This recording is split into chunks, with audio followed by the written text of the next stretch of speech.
ಒಂದು ಕಾಡಿನ ಕುಟೀರದಲ್ಲಿ ಮೃಕಂಡ ಮುನಿಯು ತನ್ನ ಪತ್ನಿಯಾದ ಮರುದಾವತಿಯೊಂದಿಗೆ ಸಾಧನೆಯ ಜೀವನವನ್ನು ನಡೆಸುತ್ತಿದ್ದನು. ಆ ದಂಪತಿಗಳಿಗೆ ಬಹುಕಾಲವಾದರೂ ಮಕ್ಕಳಾಗಿರಲಿಲ್ಲ. ಒಮ್ಮೆ ಮೃಕಂಡ ಮುನಿಯು ಕಾಶಿ ಯಾತ್ರೆಗೆ ಹೋಗಿ ಅಲ್ಲಿರುವ ಪವಿತ್ರ ಗಂಗೆಯಲ್ಲಿ ಸ್ನಾನ ಮಾಡಿ ವಿಶ್ವನಾಥ ವಿಶಾಲಾಕ್ಷಿಯನ್ನು ಭಕ್ತಿಯಿಂದ ಪೂಜಿಸಿದನು. ಕಾಶಿ ವಿಶ್ವನಾಥನ ದೇವಸ್ಥಾನದ ಬಳಿಯೇ ಇದ್ದುಕೊಂಡು ಉಗ್ರ ತಪಸ್ಸು ಮಾಡತೊಡಗಿದನು. ಅವನ ಭಕ್ತಿಗೆ ಮೆಚ್ಚಿದ ಶಿವಶಂಕರನು ಪ್ರತ್ಯಕ್ಷನಾಗಿ, ಮೃಕಂಡ, ನಿನಗೆ ಬೇಕಾದ ವರವನ್ನು ಕೇಳು, ಅದನ್ನು ಅನುಗ್ರಹಿಸುವೆ ಎಂದನು. ಮೃಕಂಡ ಮುನಿ ಧನ್ಯತಾಭಾವದಿಂದ, ಭಗವಂತ, ನನಗೊಬ್ಬ ಮಗನನ್ನು ಕರುಣಿಸು ಎಂದನು. ಶಿವಶಂಕರನು ನಗುತ್ತನು, ನಿನಗೆ 100 ವರ್ಷ ಆಯುಷ್ಯವುಳ್ಳ ಅಶಿಸ್ತಿನ ದುರ್ನಡತೆಯ ಮಗ ಬೇಕೋ? 16 ವರ್ಷ ಮಾತ್ರ ಬದುಕುವ ಒಳ್ಳೆಯ ಸ್ವಭಾವದ ಶಿಸ್ತಿನ ನನ್ನಲ್ಲಿ ಭಕ್ತಿ ಇರುವ ಬಾಲಕ ಬೇಕೋ ಎಂದನು. ಅದಕ್ಕೆ ಮೃಕಂಡ ಮುನಿಯು, ನನಗೆ ತಮ್ಮಲ್ಲಿ ಭಕ್ತಿ ಇಟ್ಟು ಸದಾ ಪೂಜಿಸುವ ಮಗುವೇ ಬೇಕು.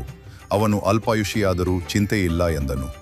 ಶಿವನು ಹಾಗೆ ಆಗಲಿ ಎಂದು ಹರಸಿ ಅದೃಶ್ಯನಾದನು. ಸ್ವಲ್ಪ ಕಾಲದ ನಂತರ ಮರುದಾವತಿಯು ಒಂದು ಗಂಡು ಮಗುವಿಗೆ ಜನ್ಮವಿತ್ತಳು.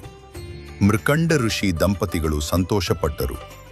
ಬ್ರಹ್ಮದೇವನು ಪ್ರತ್ಯಕ್ಷವಾಗಿ ಮಗುವಿಗೆ ಮಾರ್ಕಂಡೇಯ ಎಂದು ಹೆಸರಿಡಿರಿ ಎಂದು ಹೇಳಿ ಮುನಿ ದಂಪತಿಗಳನ್ನು ಹರಸಿದನು. ಮಾರ್ಕಂಡೇಯನು ತಂಬಾ ಒಳ್ಳೆಯ ಹುಡುಗನೂ ಅತೀವ ಶಿವಭಕ್ತಿಯುಳ್ಳವನೂ ಆಗಿದ್ದನು. ಚಿಕ್ಕಂದಿನಿಂದಲೇ ಅವನಿಗೆ ವೇದಗಳು ಕಂಠಪಾಠವಾಗಿದ್ದವು. ದಿನಗಳು ಕಳೆಯುತ್ತಾ ಅವನ 16ನೇ ವಯಸ್ಸು ಸಮೀಪಿಸಿತು. ಅವನ ಹೆತ್ತವರು ಅವನ ಮೃತ್ಯುವು ಸಮೀಪಿಸುತ್ತಿರುವುದರ ನೆನಪಿನಿಂದ ತುಂಬಾ ಚಿಂತಿತರಾದರು. ಅವರ ಚಿಂತೆಯನ್ನು ಕಂಡು ಬಾಲಕನಾದ ಮಾರ್ಕಂಡೇಯನು, ನಿಮ್ಮ ಚಿಂತೆಗೇನು ಕಾರಣ, ನನಗೂ ತಿಳಿಸಿರಿ ಎನ್ನಲು ಅವರು ತಮ್ಮ ದುಃಖದ ಕಾರಣವನ್ನು ವಿವರಿಸಿದರು. ಮಾರ್ಕಂಡೇಯನು ಅವರನ್ನು ಸಮಾಧಾನಪಡಿಸುತ್ತಾ, ನೀವು ಚಿಂತಿಸಬೇಡಿ, ನಾನು ಶಿವನನ್ನು ಮೆಚ್ಚಿಸಿ ಅವನ ಅನುಗ್ರಹದಿಂದ ಯಮನನ್ನು ಜಯಿಸಿ ಹಿಂದಿರುಗುತ್ತೇನೆ. ನಿಮ್ಮ ಆಶೀರ್ವಾದ ನನ್ನ ಮೇಲಿರಲಿ ಎಂದು ತಂದೆ ತಾಯಿಯ ಆಶೀರ್ವಾದವನ್ನು ಪಡೆದು ಕಾಶಿಗೆ ಹೋಗಿ ಭಕ್ತಿಯಿಂದ ಶಿವನನ್ನು ಪೂಜಿಸಿದನು. ಅವನ ಭಕ್ತಿಗೆ ಶಿವನು ಪ್ರತ್ಯಕ್ಷನಾಗಿ, ಮಗು, ನೀನು ಯಮನಿಗೆ ಭಯಪಡದಿರು, ನಿನ್ನ ಪೂಜೆಯನ್ನು ಮುಂದುವರಿಸು ಎಂದು ಅದೃಶ್ಯನಾದ. ಶಿವಪೂಜೆಯಲ್ಲಿ ನಿರತನಾದ ಮಾರ್ಕಂಡೇಯನ ಮೃತ್ಯುವು ಸಮೀಪಿಸಿತು.